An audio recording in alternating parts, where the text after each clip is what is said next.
오늘 말씀의 제목도 질문 형식입니다. 성령의 인도를 받으십니까? 여러분들을 스스로에게 한번 답을 해보시면 좋겠습니다. 여러분들은 누구의 인도를 받고 계십니까? 그 인도하심이 여러분들에게 도움이 되십니까? 여기에 대해서 여러분들이 한번 더 생각할 수 있기를 바랍니다. 여러분, 우리가 예수 믿은 다음에 변화되는 게 있다면 확실한 변화는 성령님께서 내 안에 사신다는 겁니다. 이 사실을 여러분 믿으시면 좋겠습니다. 아니, 믿으셔야 합니다. 여러분, 성령님께서 내 안에 오셔서 나의 삶을 주관하시는 거예요. 나를 이끌어 가시는 겁니다.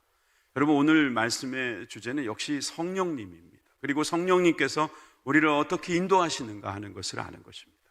여러분들의 삶에 성령의 인도하심이 넘치기를 주님의 이름으로 축원합니다. 여러분들, 우리가 이 사순절 기간에 깊이 묵상하고 또 거기에서 주신 하나님의 은혜를 마음껏 누리려면 여러분 무엇이 필요한지 아십니까? 분위기가 필요한 게 아닙니다. 어떤 스케줄이 필요한 게 아니고 프로그램이 필요한 것이 아닙니다. 성령의 도우심이 필요합니다. 성령님이 도와주시지 않으면 우리가 주님을 알 수가 없습니다. 믿을 수가 없습니다, 여러분. 그러므로 오늘도 이 시간에 성령의 인도하심이 넘치기를 주님의 이름으로 축원합니다. 저는 여러분들이 이렇게 성령 받기를 원하고 또 성령의 도우심을 받기를 원하는데, 그러나 우리의 삶을 한번 자세히 들여다보면 사실 어려움이 없지 않아 있습니다. 성령이 오셔서 우리의 속에 계시다면 우리의 모든 일을 주관해 주시고 또 일거수일투족을 다 가르쳐 주시면 얼마나 좋겠습니까? 여러분, 그런데 우리가 모를 때가 많습니다. 그래서 때로는 우리가 육신에게 넘어질 때가 있습니다. 육신이 우리의 마음을 힘들게 할 때가 있다는 것입니다. 마음은 원이로되 육신이 연약하다는 것입니다. 우리는 원하지만은 그 원함이 이루어지지 않을 때가 많다는 것이죠. 로마서 7장 18절에서 19절의 말씀은 사도 바울의 고백입니다. 사도 바울이면 보통 사람이 아니잖아요. 이분이 이렇게 고백합니다. 내 속 곧 내 육신에 선한 것이 거하지 아니하는 줄 아노니. 여러분, 여기에서부터 벌써 아멘 나오지 않습니까? 내 속 내 육신에 선한 것이 거하지 아니하는 줄을 아노니 원함은 내게 있으나 선을 행하는 것은 없도다. 여러분, 우리가 원하지만은, 저도 여러분들이 그렇게 살기 원하지만은, 제가 저렇게 살기를 원하지만은 우리에게 원함은 있으나 선을 행하는 것은 없노라. 19절, 내가 원하는 바 선은 행하지 않고 도리어 원치 아니하는 바 악은 행하는도다. 여러분, 선을 원하시면 아멘 하십시다. 악을, 자, 지금은 막 아멘 하시면 안 됩니다. 혹시라도 아멘 하실까 봐. 자, 악을 원하시는 분은 아멘 하십시다. 보세요, 아무도 없잖아요. 난 아멘 하실까 봐. 아멘 하시면 안 됩니다. 우리는 악을 원하지 않습니다. 선을 원합니다. 선을 원하는데 결국 어디에서 걸리는가 보니까 육신 때문이다 이거예요. 그래서 로마서 7장에 보면 여기에 대해서 아주 솔직한 사도 바울의 고백을 들을 수 있습니다. 7장 22절과 24절 말씀을 한번 보실까요? 이따가 보도록 하겠습니다. 이따 나올 거니까. 자, 그러면 여러분, 그 내용을 통해서 우리가 알 수 있는 내용이 뭐냐면, 여러분, 우리 힘으로는 안 된다는 것입니다. 그래서 이 사망의 몸에서 주님께서 나를 건져주시기를 바라는 것입니다. 여러분, 우리가 어떻게 이 육신대로 살지 않을 수가 있겠느냐 이 말입니다. 사실 우리는 육신의 신세를 지고 삽니다. 이 땅에 사는 날 동안 우리가 강건하면 80이라는 말하고 있지만 요즘엔 또 성경 구절도 조금씩 이렇게 바뀌지 않겠나 싶어요. 요즘엔 90, 100까지 사는 시대가 되었습니다. 그럴 때 사는 날 동안 우리는 육신의 신세를 지고 삽니다. 그러니 육신이 그렇게 미워해야 될 대상이 아니죠.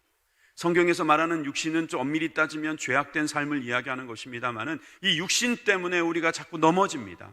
어떻게 하면 이 넘어지는 이곳에서 우리가 벗어날 수 있을까? 그래서 저는 오늘 성령의 인도를 받기 위해서 먼저 우리가 질문해야 될 첫 번째 것이 이 사망의 몸에서 어떻게 벗어날 수 있을까 하는 것입니다. 여러분, 우리의 사망의 몸, 이 죽어야 될 몸, 또 죽을 수밖에 없는 몸, 그러나 또 우리를 죽게 만드는 몸, 이 몸에서부터 우리가 어떻게 벗어날 수 있는가? 그냥 죽어버리면 되냐? 그게 아니라는 거죠. 성경은 이 사망의 몸에서 어떻게 벗어날 수 있는가에 대한 답을 주고 있습니다. 오늘 우리가 8장을 읽었는데 8장 1절과 2절을 먼저 보시겠습니다. 그러므로 이제 그리스도 예수 안에 있는 자에게는 결코, 그렇죠, 정죄함이 없나니 이는 그리스도 예수 안에 있는 생명의, 그렇죠, 성령이, 이렇게 잘하세요. 벌써 성경을 보고 읽고 오셔가지고 다 아시네요. 죄와 사망의 법에서 너를 해방하였음이니라. 너무 잘하세요. 여러분, 성경은 이렇게 우리에게 확실하게 말해주고 있습니다. 우리는 그리스도 예수 안에 있는 자가 됨으로 말미암아 정죄함이 없다는 거예요. 여러분, 정죄라는 것은 이렇게 우리를 힘들게 만듭니다. 국회의원들 중에는 그 법적인 용어도 있던데 말이죠. 실제로 죄를 지은 모습이 있어도 바로 조치를 하지 않는 경우가 있습니다. 외교관들도 마찬가지입니다. 정죄하지 않는다, 그런 표현하고 마찬가지입니다. 여러분, 우리가 무슨 일을 할 때 잘못할 수 있는데 그 잘못한 것에 대하여 주님께서 정죄하지 않겠다는 거예요. 왜 그러냐면 그 정죄함을 예수님께서 이미 받으셨다는 의미가 있는 것이죠. 여러분, 그 말씀을 우리가 믿음으로 받게 되는 것입니다. 그것이 바로 죄와 사망의 법에서 벗어나 생명의 성령의 법으로 살게 되었다 하는 말씀을 우리가 배우게 되는 것입니다. 여기 대해서 자세히 듣기를 원하시는 분들은 순복음 부천교 유튜브 작년도 7월 셋째 주에 설교를 들으시기 바랍니다. 세상에 이런 법이 어디 있습니까? 이런 설교 제목인 것 같아요. 법에 대해서 설교했습니다. 여러분, 생명의 법, 이 생명의 법은 바로 성령께서 주시는 법인 줄 믿으시길 바랍니다. 그런데 그 성령은 누구의 성령이냐? 바로 예수 그리스도의 성령이심을 또한 믿으시길 바랍니다. 여러분, 좀 전에 그 1절에서 그러므로라고 말이 나왔잖아요. 그러므로라는 말은 그 앞에 무엇이 있었다는 뜻이에요. 그 앞에 무엇이 있는데 그러므로. 그렇다면 그 앞에 무슨 말씀이 있었을까요? 바로 22절, 23절, 24절, 25절이 있었어요. 한번 보실까요? 제가 아까 읽고 싶었던 말씀이 이거였는데, 자, 22절 보니까 내 속에 사람으로는 하나님의 법을 즐거워하되 내 지체 속에서 한 다른 법이 내 마음의 법과 싸워 내 지체 속에 있는 죄의 법 아래로 나를 사로잡아 오는 것을 보는도다. 여러분, 이것은 사도 바울이 자신이 그렇다고 하는 것을 고백하는 것이지만 우리들의 모습도 바로 저와 같다는 겁니다. 하나님의 법은 우리가 영으로 즐거워는 합니다. 그런데 내 몸에 또 다른 법이 하나 더 있어가지고 그것과 싸워가지고 결국은 죄의 법 아래로 자신을 끌어당기는 힘을 보게 된다는 것입니다. 그럴 때 고백이 나오잖아요. 오호라, 나는 공고한 사람이로다. 여기서 곤고한이라는 말은 탈라이포로스라는 말인데 아주 비참하다는 말입니다. 아주 불쌍하다는 말입니다. 괴로움을 받고 있고 곤란하다는 것입니다. 나는 참으로 곤란한 사람이로다. 이 사망의 법에서 몸에서 나를 누가 건져낼 것인가? 누가 나를 건져낼 것인가? 여러분, 이렇게 우리가 날마다 고백하고 살아가지 않습니까? 나는 정말 죄 짓지 않고 싶은데 그 죄가 그렇게 나에게서 떠나가지 않는 걸 보게 되는 거예요. 여러분, 죄는요 오랫동안 짓는 게 아니더라고요. 순간 짓는 겁니다. 그 순간만 넘어가면 안 지을 수 있는데 그 순간을 못 넘어가는 거예요.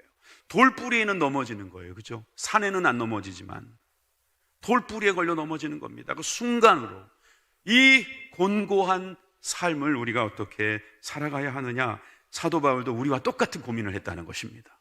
이 성경을 쓸 때에 이미 영적 수준이 상당히 올라와 있었을 것이고, 그리고 말씀을 가르치는 입장에서 솔직한 고백입니다.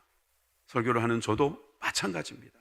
참으로 공고합니다. 참으로 우리는 불쌍하기 짝이 없습니다. 비참합니다. 왜? 성령님은 계시는데, 성령님은 나와 함께 하시는데 내가 육신의 몸을 입고 있다 보니까 여전히 죄를 짓는 거예요. 계속 죄를 짓는 모습을 제가 볼 때마다 누가 나를 이 사망의 몸에서 벗어나게 할 것인가, 여기에 대한 생각을 하게 되죠. 여기에 대해서 25절은 이렇게 답을 합니다. 우리 주 예수 그리스도로 말미암아 하나님께 감사하리로다. 답이 뭡니까? 바로 예수 그리스도라는 거예요. 우리가 하나님께 감사할 수 있는 것은 바로 예수님께서 이 일을 해결하셨기 때문이다. 이 말씀을 여러분 믿으시길 바랍니다. 그런즉 내 자신이 마음으로는 하나님의 법을, 그러나 육신으로는 죄의 법을 섬기는 것을 보게 된다. 그래서 그러므로 그리스도 예수 안에서는 결코 정죄함이 없다. 이렇게 8장 1절로 넘어가게 되는 거예요. 아시겠죠? 자, 그러므로 여러분 오늘 읽은 말씀에도 보면 그러므로라고 시작합니다. 12절 그러므로 이렇게 시작하면 여러분 그 앞에 또 뭐가 있다는 거잖아요. 그러므로 형제들아 우리가 빚진 자로 돼 육신에게 져서 육신으로 살 것이 아니니라. 저희가 육신으로 살면 반드시 죽을 것이로되 영으로 몸의 행실을 죽이면 살리니. 여러분 이 말씀 좋은 말씀, 참 이 말씀대로 나도 아멘 했는데 여러분 이 앞에는 또 무슨 말씀이 있는가 봤더니 11절에 이 그러므로의 이유가 나옵니다. 예수를 죽은 자 가운데서 살리신 이의 영이 너희 안에 거하시면, 그리스도 예수를 죽은 자 가운데 살리신 이가 너희 안에 거하시는 그의 영으로 말미암아. 누구의 영이요? 하나님의 영이죠. 그죠? 살리신 분이 하나님이시고 또 죽은 자 가운데서 우리를 또한 살리실 분도 하나님이시고, 그리스도 살리셨으니까 우리도 살리실 분이 누구십니까? 하나님이신데 그 하나님의 영으로 말미암아 너희 죽을 몸도 살리시리라. 아멘. 우리가 사망의 몸, 이 죽을 몸에서부터 우리를 살려주신다는 거예요. 믿으시면 아멘 하십시다. 그런데 이게 바로 하나님의 영이라고 말합니다. 그러므로, 그래서 12절에 그러므로로 넘어가는 거예요. 그러므로 우리가 다 육신대로 살 것이 아니다. 이렇게 말씀을 하고 있는 것이죠. 여러분 우리가 육신대로 살 수밖에 없는 게 너무나 불쌍하기 짝이 없습니다. 여러분 우리는 17절의 말씀에서도 보면 참으로 우리는 공고한 사람이라는 것을 알 수 있습니다. 17절 자녀이면 또한 후사 곧 하나님의 후사요 그리스도와 함께 한 후사니 우리가 그와 함께 영광을 받기 위하여 고난도 함께 받아야 할 것이니라. 뭘 받아야 된다고요? 여러분 고난부터 생각하세요? 영광부터 생각하세요. 영광을 받기 위하여. 여러분 우리 영광 받으실 줄 믿습니다. 영광 할렐루야 할 것입니다 여러분. 그런데 이 영광을 받기 위해서 뭐도 받아야 된다? 고난도 받아야 된다는 말씀을 하고 계시는 거예요. 자, 한번 생각해 봅시다. 우리가 성령을 받았습니다. 그리고 성령으로 인해서 우리 삶을 인도받기를 원하고 있습니다. 그런데 때로는 그 성령의 인도하심 속에서도 우리는 죄를 짓는 모습을 보게 됩니다. 이걸 현상적이라고 말할 수 있겠죠. 현상적으로 우리가 노력을 하는데도 안 될 때가 있습니다. 그런데 그것은 성령님이 부족하신 것일까? 아니면 성령님께서 못하시기 때문일까? 그건 아닐 거고, 하나님이 못하시는 것 그것도 아닐 텐데, 그럼 무엇이냐 말입니다. 그럼 무엇이냐? 바로 우리 안에 이러한 모습이 있다는 거예요. 그 모습을 오늘 이 시간 발견하자는 것입니다. 누가 사망의 몸에서 우리를 건져낼 것인가? 라는 질문 앞에서 우리는 이것을 건져내는 과정에서 우리가 영광을 받는 그 목표 앞에서 고난도 받게 된다. 여러분 하나님께서 허용하신 고난이 있다는 사실을 꼭 기억하시기 바랍니다. 아니, 예수 믿었으면 고난도 안 받고 그냥 막 잘 되면 얼마나 좋겠습니까? 고통의 멍에 벗으려고 예수께로 나옵니다. 여러분 우리가 고통의 멍에를 다 주님께 다 드려놓고 우리는 그걸 싹 벗어버리고 싶은 거예요. 여러분 우리가 주님께 나아가면 우리의 고통이 벗어질 줄 믿습니다. 우리의 마음의 고통이 깨끗이 씻어질 줄 믿습니다. 그러면서도 또 한 가지 주님께서는 그 고통을 이기는 과정에서 고난도 주신다는 사실을 여러분들은 믿으셔야 합니다. 왜 그러냐? 주님께서 우리에게 그 모든 일들을 허용하셨기 때문이겠지요. 여러분 홍해가 갈라지는 기적 매일마다 주시지는 않더라 하는 겁니다. 어떤 날은 정말 홍해가 아니라 그 이상도 주님께서 이루어 주시지만 어떤 날은 전혀 응답이 없으실 때도 있다는 것입니다. 정말 잘 섬기고 싶지만 육신 때문에, 우리가 이 사망의 몸 때문에 우리가 쓰러질 때가 있더라는 것이죠. 그럼 하나님은 무엇을 하시는 분인가? 예수님은 도대체 성령을 우리에게 주신다고 계시는데 성령은 도대체 어디 계신가? 이런 생각을 할 때가 우리가 있습니다. 이 사망의 몸에서 누가 나를 건져낼 것인가? 이런 이야기들을 할 때에 주님께서 우리에게 주시는 말씀, 성령을 통해서 주실 것이다. 그러나 고난도 함께 받을 것이다. 여러분, 저는 이 첫 번째 질문에 대해서 간단하게 이렇게 답변 드리겠습니다. 성령님께서 도와주실 겁니다. 그러나 그 과정에서 고난도 있을 것입니다. 여러분, 이 사실을 제가 감출 필요도 없고 여러분들이 모를 리도 없습니다. 그러므로 여러분, 우리는 사망의 몸에서 어떻게 벗어날 수 있는가의 답은 성령님이다 라고 말하고, 그 성령님과 함께 할 때 우리가 고난도 있고 고통도 있고 어려움도 있지만 그 고통 속에서 우리는 반드시 그 멍에를 벗어버릴 것을 믿습니다. 하늘로부터 내려오는 평안함이 있을 것입니다. 아니면 이 마음 심연에서부터 올라오는 그 아름다운 마음을 주실 줄 믿습니다. 그 기쁨이 여러분들 가운데 충만하기를 주님의 이름으로 축원드립니다. 자, 우리 두 번째 질문, 이 두 번째 질문이 마지막 질문인데 사실은 여러분들이 이 질문에 대해서 답을 하셨으면 좋겠어요. 성령님께서 우리를 어떻게 도와주시는가? 우리가 잘 알고는 있지만 자꾸 잊어버리거나, 아니면 하나님도 알고 예수님도 아는데 성령님을 모르기 때문에 결국 이 도움이라는 것을 모르고 살아가는 분들이 꽤나 있다는 사실을 합니다. 스펄전 목사님이 하루는 신방을 갔습니다. 농장에 갔습니다. 농장에 가면 이제 그 나라가 영국이거든요. 영국에 이렇게 농장에 가면은 웨더콕이라고 해가지고 이렇게 닭 모양으로 생긴 이런 풍향계가 있어요. 근데 저 풍향계가 이렇게 돌아가는데 저게 뭐라고 써 있냐면 God is love, 하나님은 사랑이시다, 이런 말이 다 적혀 있는 거예요. 그래서 그 집주인에게 물어봤습니다. 아, 저 풍향계가 뱅글뱅글 돌아가는 거 보니까 하나님께서 저렇게 바람 부는 것처럼 왔다 갔다 하시나 봐요. 뱅글뱅글 돌아다니시나 봐요. 이렇게 이제 농담 비슷하게 말을 했더니 이 집주인이 진지하게 말을 하는 겁니다. 하나님께서는, 사랑의 하나님께서는 저 바람이 부는 방향, 어느 방향에도 계시다는 뜻입니다. 참 우문현답이죠. 여러분, 하나님은 어디에나 계십니다. 그리고 어디에서나 우리를 도와주십니다. 여러분, 우리가 어떻게 도와주시는지, 얼마나 도와주시는지 알고 싶지 않습니까? 그것을 우리가 알기만 하면 우리가 성령님께 의지해서 우리의 삶이 사망의 몸에서부터 벗어나고 죄악에서부터 벗어나서 주님이 주시는 평안함과 기쁨으로 충만하게 될 터인데 말입니다.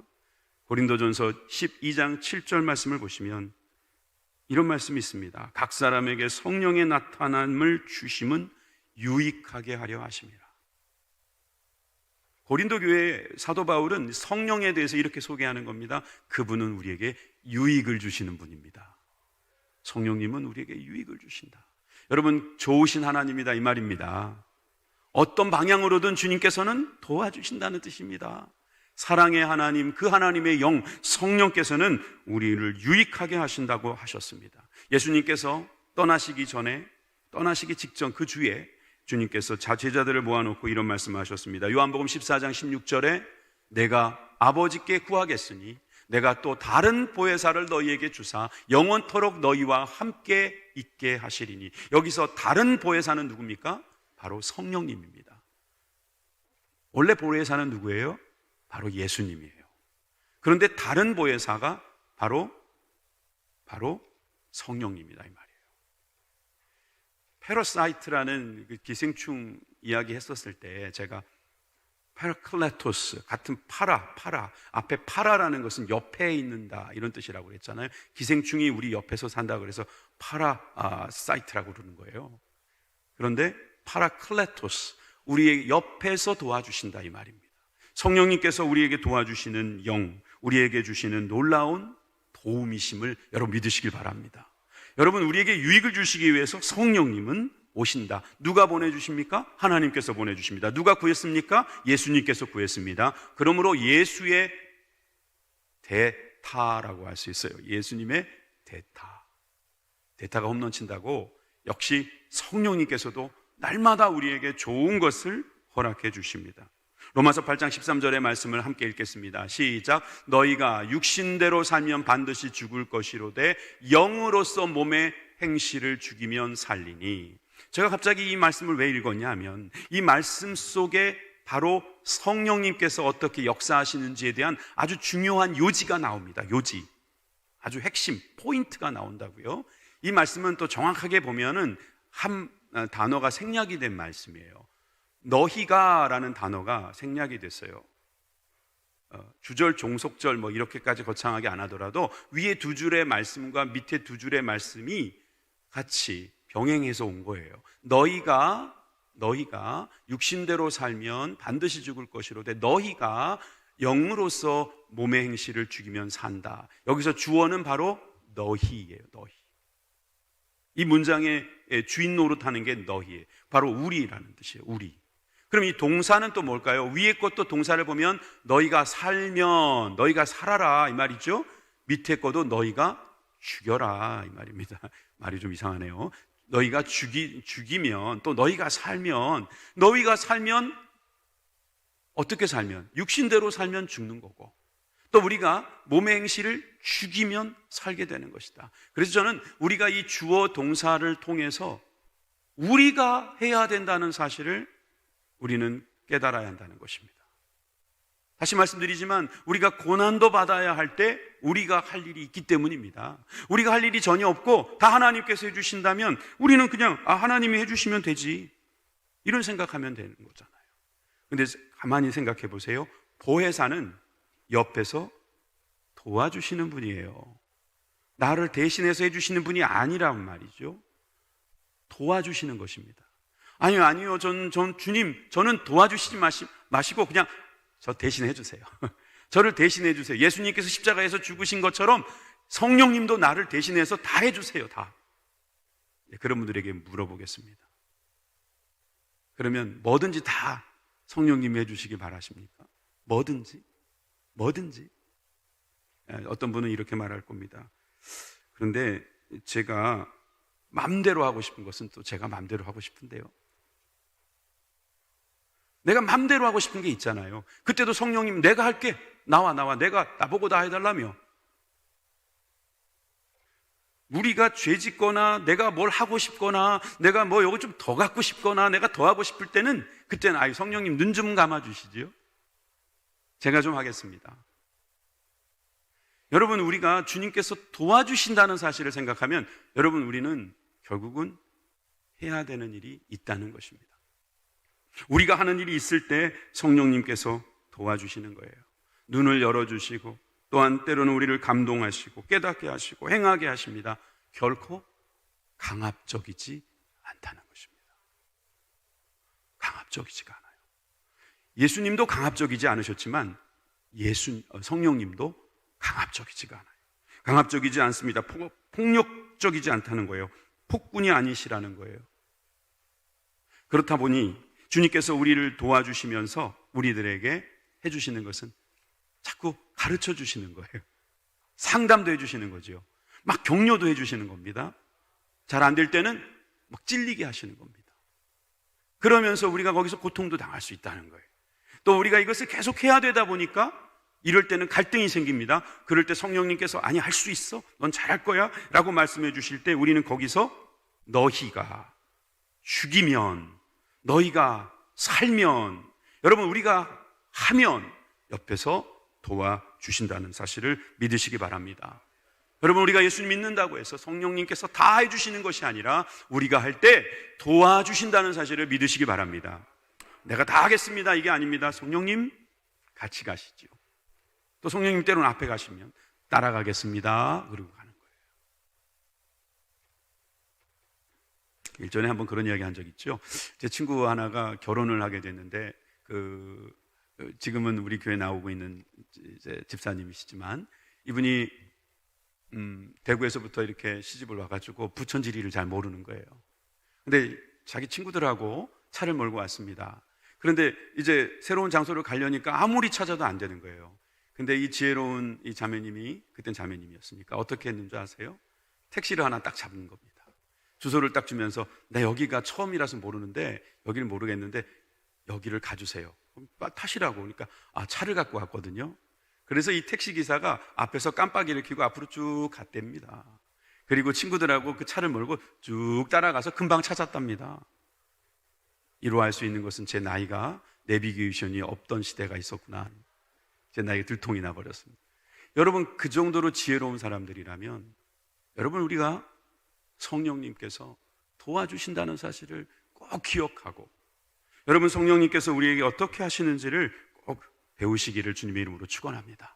물론 성령님께서 카리스마적으로 강압적으로 가끔씩은 하실 때는 있어요. 그렇지만 바로 주님께서는 우리들에게 키를 넘겨줘요. 우리들에게 정말 하나님의 놀라운 역사를 주시기도 합니다. 우리를 권고하시고 그것을 따름으로써 그것이 가능하게 되는 것입니다. 제가 아까 그랬잖아요. 성령님이 어떻게 역사하시는가? 답은 간단합니다. 우리의 믿음만큼 역사하십니다. 따라해 보십시다. 우리의 믿음만큼 성령님께서 역사하신다. 내가 열심히 하는데 옆에 성령님이 도와주신다는 그 믿음이 있는 사람, 그 믿음만큼 성령님께서 도와주신다는 거예요. 그래서 우리가 듣게 되는 겁니다. 이건 좋지 않으냐 하지 마라. 알겠습니다. 안 하겠습니다. 성령님이 주신 음성, 성령님이 근심하는 것을 보고 거기에서 멈추게 되는 거죠. 신생아가 처음에 생후 1개월쯤 지나게 되면, 1년쯤 지나게 되면 발자국을 떼면서 넘어지기를 반복합니다. 그럴 때마다 뒤에서 부모들은 막 칭찬해 줍니다.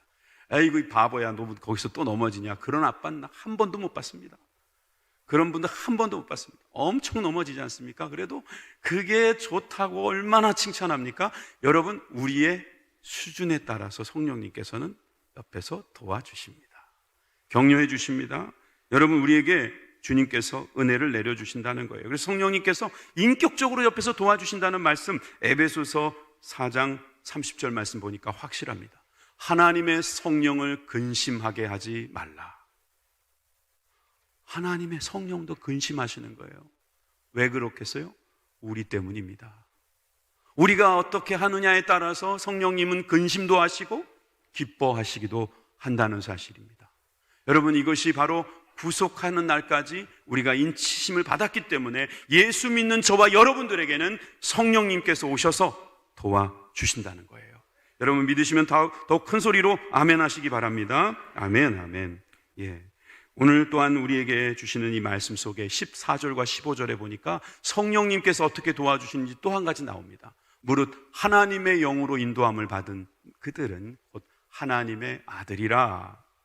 뭐라고요? 하나님의 아들이라. 하나님의 영, 성령으로 인도받은 사람, 성령의 도우심을 받는 사람은 하나님의 아들이라는 증거다, 이 말씀입니다. 그런데 하나님의 아들이라는 것이 어떻게 가능하냐? 15절에 우리는 종이 아니라 양자가 됐다는 거예요. 양자의 영을 받았으므로 우리가 주님을 아버지라고 부를 수 있게 되었다, 그렇게 말합니다. 우리나라 사람은 이 양자에 대해서 별로 그렇게 좋은 마음을 갖고 있지 않습니다. 왜 그러냐면 왠지 좀 우리가 전쟁을 겪었고 어려운 시절이 같이 지나갔기 때문에 그때 양자를 보내기도 하고 또 얻기도 하고 그러다 보니까 양자에 대한 개념이 좀 우리한테는 약간 부정적인 게 없지 않아 있습니다. 그런데 2000년 전 이 로마 시대에서 양자라 함은 매우 중요한 단어이자 특권이었습니다. 특권이었습니다. 그래서 로마 시대에는 똘똘한 사람이 있으면 양자를 삼습니다. 그래서 자기 아들보다 더 좋은 훈련도 시킵니다. 왜냐하면 자기의 가문을 이어가게 만들어야 하니까. 그래서 그 양자에게 자기 친자보다 더한 훈련과 투자를 하는 경우도 많이 있었다고 합니다. 기록에 보면. 그래서 이 로마 시대, 이들이 로마서에 기록된 내용은 또 로마 시대에 읽혀졌을 테니까 이 양자의 영이라는 말은 이거 굉장한 특권이구나 라는 마음이 있습니다. 여러분이 와닿지 않는 것 같아서 제가 증거 하나 드지요. 율리우스 카이사르라는 사람이 있어요. 이분이 그 로마 제국에 어떻게 보면 세운 사람이라고 말할 수 있어요. 로마 제국이 되게끔 강력한 나라가 되게 만든 사람이 바로 저 율리우스 카이사르예요. 멋있죠? 멋있잖아요. 그죠? 이 사람이 암살을 당했을 거예요, 아마. 그런데 이미 유서를 써놨었어요. 유서가 발견이 됐습니다. 나의 후계자는 가이우스 옥타비우스 투리누스이며 그를 나의 양자로 삼는다. 여기에서 말하는 양자는 친자도 누리지 못하는 후계자라는 특권을 갖게 된 것입니다. 양자의 영, 아무나 갖는 거 아니에요. 그래서 누가 됐다고요? 가이우스 옥타비우스 투리누스. 저렇게 생겼어요. 난 모르는 사람인데 그분도 여러분들은 모를 겁니다. 잘 모르는 사람이에요. 그런데 저 사람이 이제 이름이 바뀌죠. 왜냐하면 율리우스 카이사르가 그 안에 들어가야 돼요. 자기 아버지가 바뀌었으니까. 그래서 가이우스 율리우스 카이사르 옥타비아누스로 이름이 바뀌었습니다. 근데 이 사람이 솔직히 우리가 어떻게 알고 있냐면 아우구스투스로 알고 있습니다. 바로 이 사람이 그 유명한 아우구스투스예요. 이 사람이 초대 황제가 되죠. 친아버지도 아닙니다. 양부잖아요. 자기는 양자잖아요. 그런데 그 권력을 이어가서 더 큰 권력으로 만드는 그런 일들이 일어나더라는 거죠. 자, 다시 말씀드리지만 양자가 된다는 것은 특권입니다. 우리는 주님의 양자가 되었다라는 큰 특권이 있는 사람임을 믿으시기 바랍니다. 어떤 사람은 이 양자의 영이라는 거에 대해서 잘 모릅니다. 양자, 친자도 아닌데 내가 무슨 금수저라고. 여러분, 이 금수저 이런 거 빨리 없어져야 됩니다. 이거 좋은 말 아닙니다. 여러분, 양자의 영을 받은 사람은 내 아버지가 누구인지를 알면은 달라지는 겁니다. 옛날에 우리 조선시대에 보면은요, 양반들, 돈 없는 양반들도 그 다 떨어진 갓과 도포를 그래도 입고 다닙니다. 왜? 난 양반이라 이거죠. 그 특권과 그 자부심이 얼마나 대단합니까? 여러분, 우리도 그런 자부심이 있어야 됩니다. 우리가 좀 힘들어도 나는 하나님의 자녀다. 나는 하나님의 후사다. 나는 하나님의 아들이다. 하나님의 딸이다. 이렇게 고백하면서 자부심 있게 살아가는 저와 여러분들 되시기 바랍니다. 이 일을 누가 도와주신다고요? 바로 성령님께서 도와주시는 거예요. 나 하나님의 아들이구나. 이 마음을 누가 만들어 주신다고요? 성령님께서 만들어 주시는 것입니다. 내가 진정 양자인가? 그것도 모르고 살아가고 있을 때 주님께서 우리에게 탄식하시면서 내가 너의 아버지가 된다. 너는 나의 아들이다. 너는 다른 사람이 아니다. 내가 너의 아버지라는 사실을 잊지 말아라 라고 우리에게 말씀해 주십니다. 그 음성 들으시기를 주님의 이름으로 축원합니다. 로마서 8장 13절의 말씀에 보면 너희가 육신대로 살면 반드시 죽을 것이로되 영으로서 몸의 행실을 죽이면 살리니, 아까 우리가 보았던 말씀이죠. 여기서 또 중요한 말씀이 바로 저 영으로서라는 말이에요. 성령으로서 우리의 영을, 우리의 몸의 행실을 조종하는 능력으로 살아가면, 그래서 우리 성령님께서 도와주실 때 영으로서 우리를 도와주시면서 우리가 잘할 수 있도록, 그래서 우리가 온전한 삶을 살아가도록 도와주십니다. 이것도 예를 하나 들죠. 아빠가 자전거를 사왔습니다. 사실 저도 어렸을 적에 자전거를 저희 아버지한테 배웠는데, 자전거를 사와서 아들에게 자전거를 가르쳐 줍니다. 자전거도 아버지 거고 가르쳐 주는 것도 아버지가 가르쳐 준 거예요. 저렇게 자전거를 뒤에서 잡아주고 잡고 있어 가라고. 안 잡고 있는 거죠. 안 잡고 있는데도 그냥 가라고, 잡고 있다고. 그럼 나중에 진짜 잡고 있는 줄 알고 막 했다가 움직이기 시작하면 아빠 움직인다. 놔. 근데 벌써 놨잖아요. 벌써 놨는데도 계속 잡고 있는 줄 알고 겁내다가 나중에 딱 탔어요. 자전거도 아빠가 사줬어요. 뒤에서 다 도와줬어요. 그런데 나 아빠가 뭐라고 그럽니까? 잘했어. 야, 너 자전거 잘 탄다. 누구 아들? 아빠 아들. 이러면서 사실 본인이 다 해놓고서 하나님께서 다 도와주셨지만 너가 잘했구나 칭찬해 주시는 분이 바로 우리 성령님이시다는 거예요. 영으로서 몸의 행실을 죽일 수 있는 힘을 주신다는 말입니다. 조정할 수 있는 능력을 주시는 줄 믿으시기 바랍니다. 여러분, 이 힘을 우리 주님께서 주실 때에 우리가 어떻게 되는가? 14절 15절에 보니까 하나님의 영으로 인도함을 받은 그들은 곧 하나님의 아들이 되고, 그 다음에 양자의 영을 받고 제일 밑에 줄 큰 소리로 아바 아버지라 부르짖느니라. 아바 아버지라. 여러분, 아바 아버지, 이 아바라는 말은 아바라고 하는 히브리어에서 나온 말인데요, 실제로 히브리 사람들은 태어날 때부터 아빠를 아빠라고 부릅니다. 우리나라 말하고 공교롭게도 너무 흡사합니다. 그럼 엄마도 궁금하시죠? 엄마도 궁금하세요? 궁금하잖아요. 근데 이제 욕 같아서 제가 안 하려고 했는데 욕이 아닙니다. 엄마는 임마입니다. 일어나자마자 욕부터 시작하는 히브리인들. 근데 좋잖아요. 아빠.